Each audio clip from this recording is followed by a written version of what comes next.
Okay, people. So, Solstice, right, is the brand new short film from Luke Agnes. And this one's real simple, right? Because basically Luke handled every aspect of the film, right? Yeah, Luke is that talented guy, right? So yeah, he did all of the he wrote the script, right? He edits it, handled sound, like animation itself, right? Luke did all of that. You know what I mean? So, yeah, the story is in the vast and unforgiving Arctic Circle, an Inuit named Tulok lives a life bound by the extremes of nature. During the long dark winters when the sun never rises, the night sky becomes his sanctuary, filled with endless stars.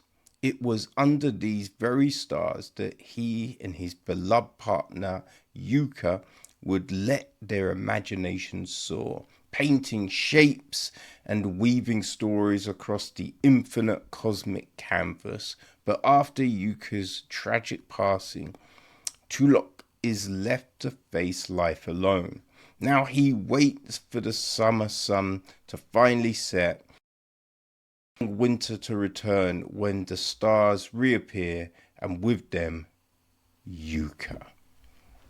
Which is, I mean, it's a thing, right? We do get a director's statement, which is always good, you know? It reads, Solstice is a personal exploration of lost grief and the profound sense of isolation that can follow the death of a loved one. Set in the vast and unforgiving expanse of the Arctic, the film is a meditation on the ways we cope with absence and find connection in the natural world around us. At its core, this is a story who, after the death of his partner Yuka, must navigate a world that is as harsh and unyielding as his own grief. In creating Solstice, I wanted to delve into the rhythms of loss where time itself becomes distorted by sorrow. In Tulok's world, half of the year is consumed by relentless daylight, a stark reminder that life moves forward even when we're not ready to let go.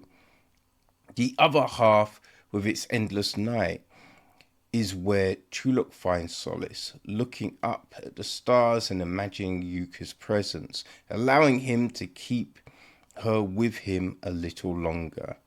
For me, this mirrors the experience of grief.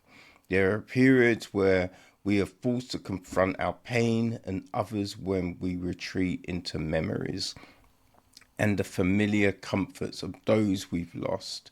The film's okay. Well, we won't get into the film's conclusion because we're not looking to spoil that, right?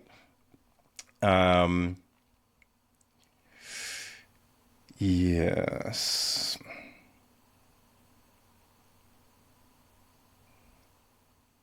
Okay, we can. I think we can go to this part.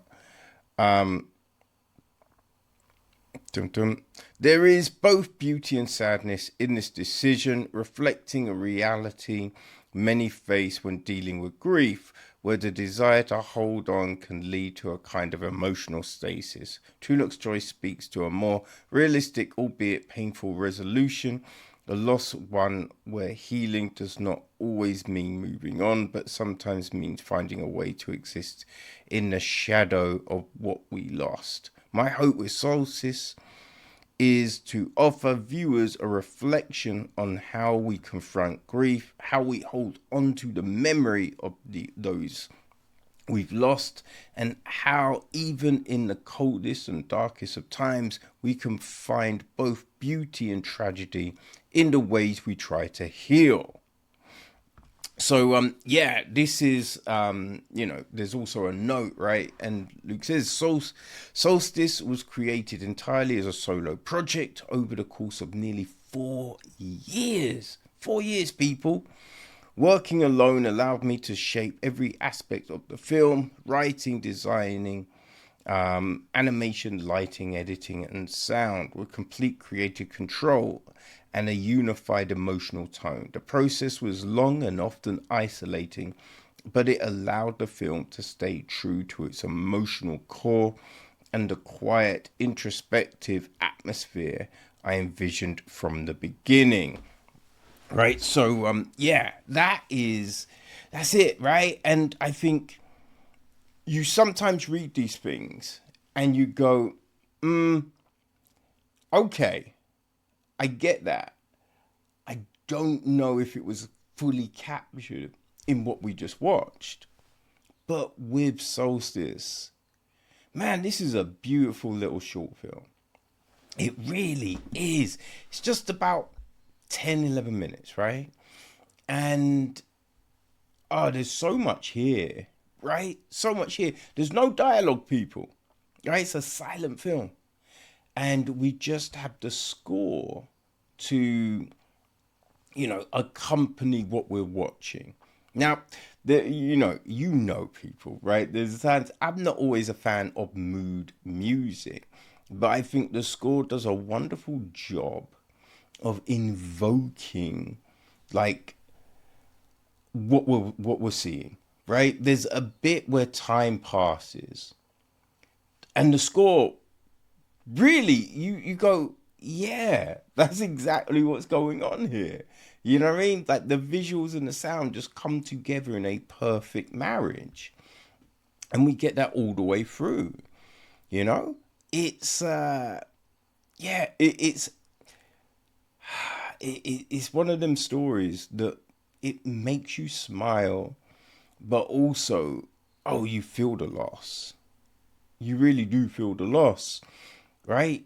So we have Tulok on his own, and he's going about things, but then he has these little reflections, these memories of Yuka, and we see their interactions. Right, there's this great bit of them roasting their fish, cooking their fish, and it's like it's a close up, and then as you pull back, right, it's kind of really sums things up, and it's funny. It's a nice little moment that then runs through the rest of the film as well, with the stars and everything such as that.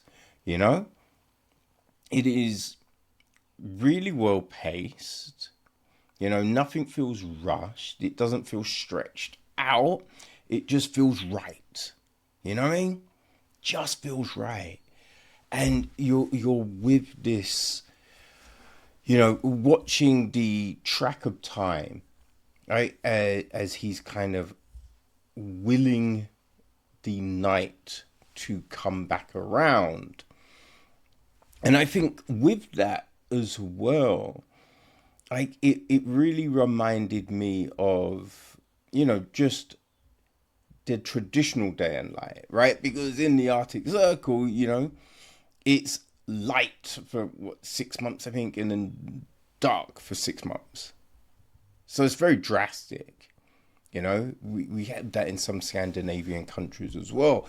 Now, with just the day to day of grief, we have night, because traditionally people go to bed, right? And so you're with your dreams, you're with your memories then. And it's that agony of waking up, because the dreams are now finished. You know what I mean? It's a new day, but you were happy in those memories, in those dreams. So you're just like, can I not be there? Right? I don't want to be in the world. And I think those parallels with this work perfectly. You know what I mean? Now, we do get the story of what happened to Yuka within these memories and flashbacks, which is just, ooh, like, I mean, you have a sense of what's coming, but it's just still does not cushion the blow when you see it. And then we have the end, right? This whole kind of thought process of, oh, I could just do this. And you're like, you know, there is a beauty in it, but also a tragedy, a sadness, but happiness. Yeah. It is just, I really enjoyed it. I really enjoyed it. And yeah, you can understand why this has been nominated for all of these things. So people, if you get the opportunity, right? If you get the opportunity, I highly recommend that you check out Solstice, because you will not be disappointed.